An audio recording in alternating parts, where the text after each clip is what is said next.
மயிலாடுதுறை மாவட்டத்தில் பல்வேறு இடங்களில் சட்டப்பேரவை மதிப்பீட்டு குழு தலைவர் தலைமையில் சட்டப்பேரவை உறுப்பினர்கள் ஆய்வு மேற்கொண்டனர்.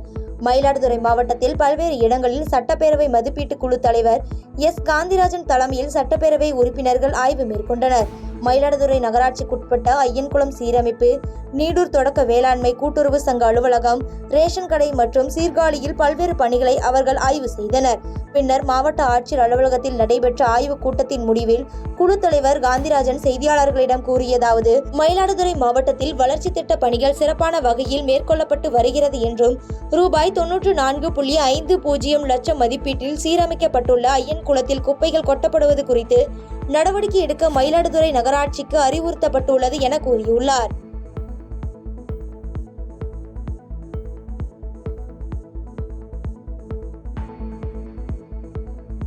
தியாகராசபுரம் கிராமத்தில் ஊராட்சி ஒன்றிய நடுநிலைப்பள்ளி ஒரே இடத்தில் இல்லாமல் 3 தனித்தனி இடங்களில் நடக்கும் அவல நிலையில் உள்ளது.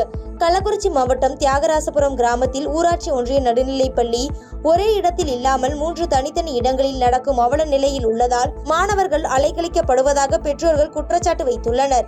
மேலும் இதுகுறித்து மாவட்ட ஆட்சியரிடம் நடவடிக்கை எடுக்க கோரிக்கை வைத்த நிலையில் உடனடியாக ஒரே இடத்தில் பள்ளி கட்டிடங்களை இயங்க நடவடிக்கை எடுக்கப்படும் என்று மாவட்ட ஆட்சியர் உறுதியளித்துள்ளார். மாவட்டம் சங்கரார் ஒன்றியம் தியாகராஜபுரம் கிராமத்தில் இயங்கக்கூடிய நடுநிலைப்பள்ளி 3 இடங்களில் இடப்பற்றாக்குறையின் காரணமாக 3 இடங்களில் செயல்பட்டு வருகிறது.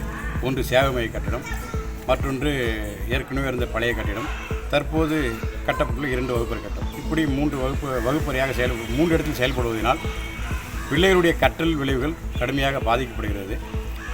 பள்ளிக்கூடத்தின் அருகாமையில் இருக்கக்கூடிய நபர்கள் பள்ளிக்கு இடம் கொடுக்க சம்மதித்திருக்கிறார்கள்.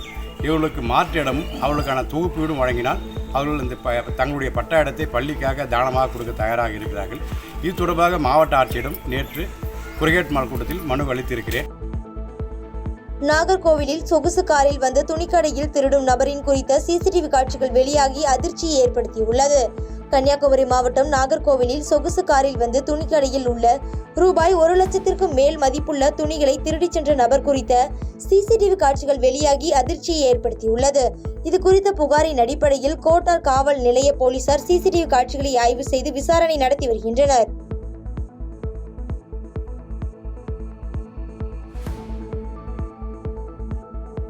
மதுராந்தகம் சுற்றியுள்ள பகுதிகளில் பரவலாக சாரல் மழை பெய்ததால் வாகன ஓட்டிகள் கடும் சிரமத்திற்கு உள்ளாகினர். செங்கல்பட்டு மாவட்டம் மதுராந்தகம், கருங்குழி, மேலவளம்பேட்டை, சித்தாமூர், மேல்மருவத்தூர், அச்சிறுபாக்கம், செய்யூர், இடைக்களி நாடு ஆகிய சுற்றுவட்டார பகுதிகளில் பரவலாக மழை பெய்தது. தொடர் சாரல் மழையால் தேசிய நெடுஞ்சாலையில் செல்லும் வாகன ஓட்டிகள் கடும் சிரமத்திற்கு உள்ளாகினர்.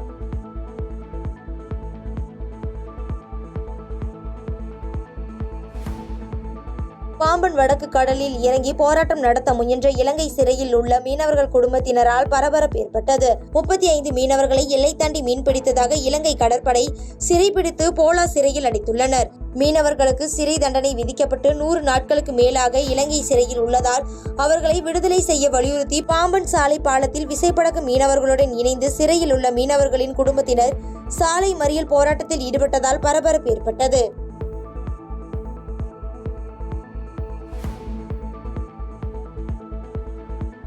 கந்தர்வக்கோட்டை அருகே கனரக வாகனங்களில் உள்ள பேட்டரியை திருடிய 2 நபர்களை போலீசார் கைது செய்து சிறையில் அடைத்தனர்.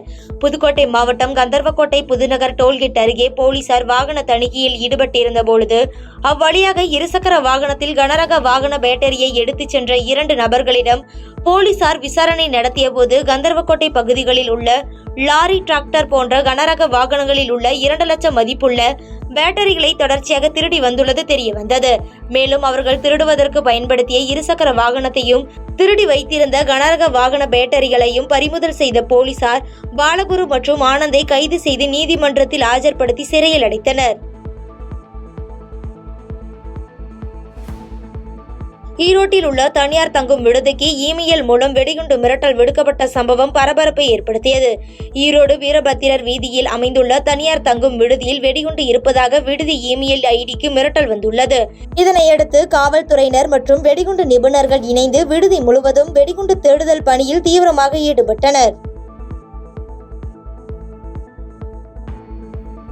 ஈரோட்டில் இரண்டாவது முறையாக தனியார் பள்ளிக்கு வெடிகுண்டு மிரட்டல் விடுக்கப்பட்ட சம்பவம் பரபரப்பை ஏற்படுத்தியது. ஈரோடு செட்டிப்பாளையத்தில் இயங்கி வரும் பிரபல தனியார் பள்ளிக்கு மர்ம நபர்கள் இமெயில் மூலம் வெடிகுண்டு மிரட்டல் விடுத்துள்ளனர். இது குறித்த தகவலின் அடிப்படையில் சம்பவ இடத்திற்கு வந்த போலீசார் விசாரணையில் ஈடுபட்ட பின்னர் பள்ளிக்கு விடுமுறை அளிக்கப்பட்டு மாணவர்களை பள்ளி வளாகத்தில் இருந்து வெளியேற்றினர். தொடர்ந்து வெடிகுண்டு தடுப்பு போலீசாரை வரவழைக்கப்பட்டு சோதனையில் ஈடுபட்டனர். மயிலாடுதுறை வதான்யேஸ்வரர் கோயிலில் துலா உற்சவத்தை முன்னிட்டு திருக்கல்யாணம் சிறப்பாக நடைபெற்றது.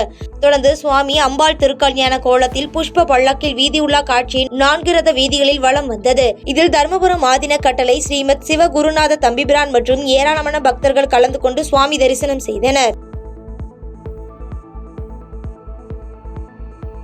அகில பாரதிய சன்னியாசிகள் சங்கம் அன்னை காவிரி நதிநீர் பாதுகாப்பு அறக்கட்டளை சார்பில் 14வது ஆண்டாக ரத யாத்திரை நடைபெற்று வருகிறது. இந்நிலையில் மயிலாடுதுறையில் புகழ்பெற்ற காவிரி துலா கட்டத்திற்கு வருகை தந்த ரத யாத்திரைக்கு சிறப்பான வரவேற்பு அளிக்கப்பட்டு தொடர்ந்து அகில பாரத துறவியர்கள் சங்க செயலாளர் ராமானந்த சுவாமிகள் தலைமையில் காவிரி படித்துறையில் காவிரி அன்னைக்கு சிறப்பு பூஜைகள் செய்யப்பட்டது. வியாபாரிகள் மற்றும் தொழிலாளர்கள் கூட்டமைப்பினர் நூதன முறையில் கவன ஈர்ப்பு போராட்டத்தில் ஈடுபட்டனர். தென்காசியில் திமுகவை சேர்ந்த நகரமன்ற துணைத் தலைவரை கண்டித்து வியாபாரிகள் மற்றும் தொழிலாளர்கள் கூட்டமைப்பினர் தலையில் வியாபார பொருட்களை முக்காடாக அணிந்து நூதன முறையில் கவன ஈர்ப்பு போராட்டத்தில் ஈடுபட்டனர். இந்த போராட்டத்தில் புதிய பேருந்து நிலைய வியாபாரிகள் மற்றும் தொழிலாளர்கள் என 100க்கும் மேற்பட்டோர் கலந்து கொண்டனர். வானாபுரம் அருகே கூடுதல் பொருட்கள் வாங்க கட்டாயப்படுத்தி நியாய விலை கடை விற்பனையாளர் குறித்த வீடியோ காட்சிகள் வெளியாகி அதிர்ச்சியை ஏற்படுத்தியுள்ளது. கள்ளக்குறிச்சி மாவட்டம் வானாபுரம் அருகே உள்ள சிறுவங்கூர் கிராமத்தில் உள்ள நியாய விலை கடையில் கட்டாயப்படுத்தி கூடுதல் பொருட்கள் வாங்க சொன்ன நியாய விலை கடை விற்பனையாளர் குறித்த வீடியோ காட்சிகள் சமூக வலைதளங்களில் பரவி பரபரப்பை ஏற்படுத்தியுள்ளது. தொடர்ந்து அரசின் தரப்பில் நியாய விலை கடைகளில் அத்தியாவசிய பொருட்கள் தவிர்த்து இதுபோன்று பொருட்களை கட்டாயப்படுத்தி விற்பனை செய்யக்கூடாது என்று விதி இருந்தும் அதனை மீறும் விதமாக பொதுமக்களை கட்டாயப்படுத்தி பொருட்களை வாங்க செய்யும் இதுபோன்ற நபர்கள் மீது நடவடிக்கை எடுக்க வேண்டும் என அப்பகுதி பொதுமக்களும் சமூக ஆர்வலர்களும் கோரிக்கை விடுத்து வருகின்றனர்.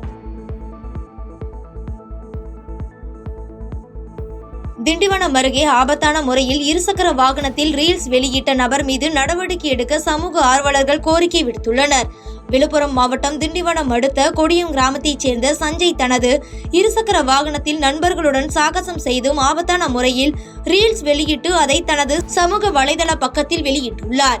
இந்த வீடியோ ஆனது தற்பொழுது சமூக வலைதளங்களில் வைரலானதை அடுத்து இவரை காவல் நிலையம் அழைத்து இவருக்கு அபராதம் விதிக்க வேண்டும் எனவும் கடும் நடவடிக்கை எடுக்க வேண்டும் எனவும் சமூக ஆர்வலர்கள் மற்றும் பொதுமக்கள் கோரிக்கை வைத்துள்ளனர்.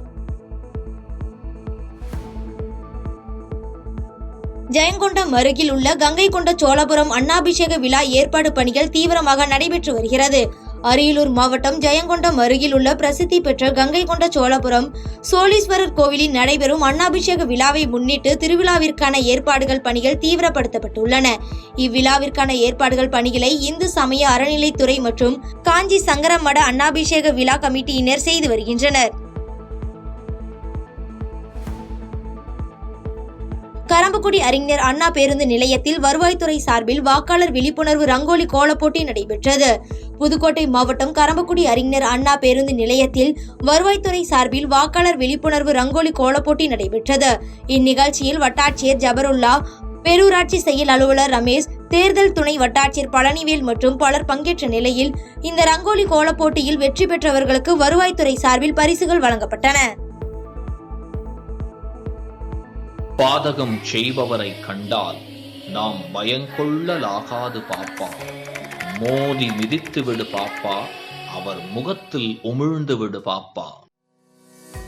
அண்மை செய்திகளை உடனுக்குடன் தெரிந்து கொள்ள இணைந்திருங்கள் இயம்நாடு தொலைக்காட்சியுடன்.